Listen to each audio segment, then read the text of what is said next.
నమస్తే, welcome to మెగా9. This is Tejaswi. Misha Agarwal ప్రయాగ్రాజ్కు చెందిన 24 ఏళ్ల అమ్మాయి. లా చదువుతోంది. చదువులో ఫుల్ యాక్టివ్. కెరీర్ గురించి అసలు భయపడాల్సిన పనే లేదు. ఫ్యామిలీ సపోర్ట్ కూడా ఉంది. ఇదే కాదు, తనకు మరో ప్రపంచం కూడా ఉంది. అదే ఇన్స్టాగ్రామ్. అదే సర్వస్వం అనుకుంది. ఫాలోవర్లే తన ఫ్యామిలీగా భావించింది. కొత్త కంటెంట్తో వారిని ఆకర్షించే ప్రయత్నం చేసింది. సోషల్ మీడియా ప్రపంచంలో తనకంటూ ఒక ప్రత్యేక గుర్తింపును సంపాదించుకుంది. అయితే ఏమైందో తెలియదు.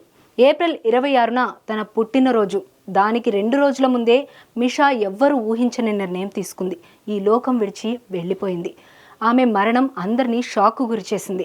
దేశవ్యాప్తంగా సంచలనం సృష్టించింది. అసలు మిషా మరణం వెనుక మిస్టరీ ఏంటి? ఆమె ఎందుకు ఈ నిర్ణయం తీసుకుంది? కుటుంబ సభ్యులు ఏం చెబుతున్నారు? Let's watch the story.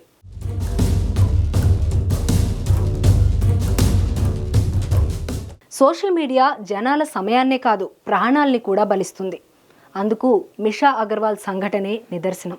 ప్రముఖ కంటెంట్ క్రియేటర్ మిషా అగర్వాల్ తన 25వ పుట్టినరోజుకు 2 రోజుల ముందు తన ప్రాణాలు తీసుకుంది. చిన్న వయసులోనే బలవన్మరణానికి పాల్పడింది. దీంతో అప్పటి నుంచి ఆమెకు ఏమైంది, ఎందుకు ఇలా ప్రాణాలను తీసుకుంది అనే విషయాలు సోషల్ మీడియాలో పలు వార్తలు వైరల్ అయ్యాయి. దీంతో ఎట్టకేలకు మిషా అగర్వాల్ సోదరి స్పందించింది. తన చెల్లెలు ఆత్మహత్యకు గల కారణాలను చెప్పి భావోద్వేగానికి గురిచేసింది. దీంతో ఆమె సూసైడ్ వెనుక మిస్టరీ వేడింది.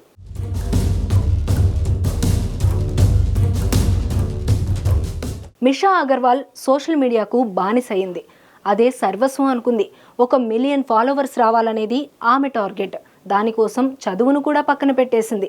రాత్రి పగలు అని తేడా లేకుండా రీల్స్ చేయడం మొదలుపెట్టింది. ఫాలోవర్స్ పైనే తన ఫోకస్ పెట్టింది. అలా తన ఇన్స్టా ఫాలోవర్స్ 3,54,000 వరకు వచ్చారు. అయితే ఏమైందో ఏమో కానీ కొన్ని రోజులుగా తన ఫాలోవర్స్ తగ్గటం మొదలైంది. దీంతో డిప్రెషన్లోకి వెళ్ళిపోయింది. కంటెంట్ చేస్తున్నా ఫాలోవర్స్ పెరగకపోగా తగ్గిపోవడంపై తీవ్రంగా ఆందోళన చెందింది.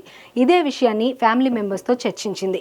ఇన్స్టా పక్కన పెట్టి చదువుపై దృష్టి పెట్టాలని ఒత్తిడి చేశారు. LLB కంప్లీట్ చేయాలని కౌన్సిలింగ్ కూడా ఇచ్చారు. కానీ మిషా నిషా నుంచి బయటకు రాలేకపోయింది.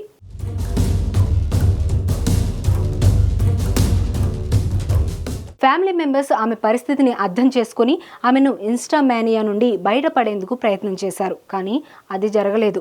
ఫాలోవర్సే తగ్గిపోవడంతో తీవ్రంగా మనోవేదనకు గురైంది. ఏప్రిల్ నెల మొదలు నుంచి మిషా తీవ్ర డిప్రెషన్లోకి వెళ్ళిపోయిందని సోదరి తెలిపింది. తన బాధను తట్టుకోలేక తనను తరచూ కౌగిలించుకుని ఏడ్చేదని చెప్పింది. నా ఫాలోవర్లు తగ్గితే నా కెరీర్ ముగిసిపోతుందా అంటూ ఏడుస్తూనే ఉండేది అని తెలిపింది. అప్పుడు కూడా రీల్స్ చేయడం, ఇన్స్టా ఫాలోవర్స్ పెంచుకోవడంపైనే దృష్టి పెట్టింది. అయితే ఫాలోవర్స్ పెరగకపోవడంతో డిప్రెషన్లోకి వెళ్ళి సూసైడ్ చేసుకుందని ఆమె సోదరి తెలిపింది. సోషల్ మీడియా మాయలో పడి తన చెల్లెలు పిచ్చి పని చేసి తమ జీవితాలను సర్వనాశనం చేసింది అంటూ ఆమె కన్నీటి పర్యంతమైన తీరు అందరినీ ఆలోచింపజేస్తోంది.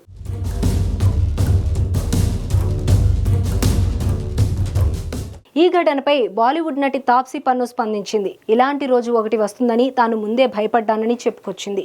ఈ వర్చువల్స్ లవ్ నిజమైన ప్రేమను కంటికి కనబడకుండా చేస్తుందన్న భయం తనకు ఉండేదని, ఇప్పుడు అదే నిజమైందని తెలిపింది. డిగ్రీ పట్టాల కన్నా వీడియోలకు వచ్చే లైక్స్, కమెంట్స్ చూసి తాత్కాలికంగా సంబరపడిపోతున్నారని ఆమె తన బాధను వ్యక్తం చేసింది. ఇలాంటివి చూస్తుంటే మనసు ముక్కలవుతోందని సోషల్ మీడియాలో ఓ పోస్ట్ పెట్టారు.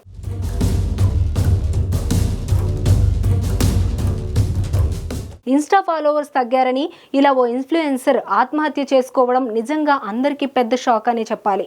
ఏది ఏమైనా సెల్ ఫోన్ పిచ్చి, గేమింగ్ పిచ్చి, ఫాలోవర్స్ పిచ్చి, రీల్స్ పిచ్చి అనేది పీక్ స్టేజ్కు వెళ్ళింది అనడానికి మిషా అగర్వాల్ ఇన్సిడెంట్ ఓ బెస్ట్ ఎగ్జాంపుల్. ఆత్మహత్య అన్ని సమస్యలకు పరిష్కారం కాదు. జీవితం చాలా విలువైంది. ఇలాంటి ఆలోచనలు వచ్చినప్పుడు just think once and be careful.